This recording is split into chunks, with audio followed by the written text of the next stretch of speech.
Hello guys, and welcome back to this channel. In today's tutorial I'll be showing you how to do a YouTube thumbnail with your Inshort. So if you open your Inshort app, go straight to collage, right? Select the multiple pictures you'd want to use for your background, if they are multiple or one or any number of pictures, right? Then you check, right?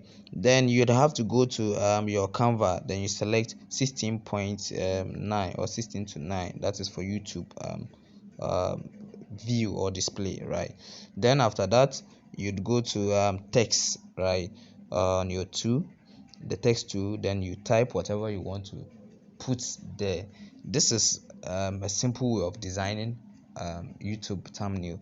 So I'm going to write visit Ghana on the screen.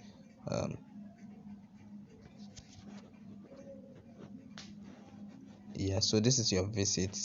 So I will just have to change the color to red, right? Then I will type another one, Ghana, yes, and I'll change the color rather to green. So after typing, you just have to zoom in for it to fit the screen, right? After that, I think this is fine. You can check. Then here we go, our YouTube channel. Thank you for watching. I'll see you in my next video.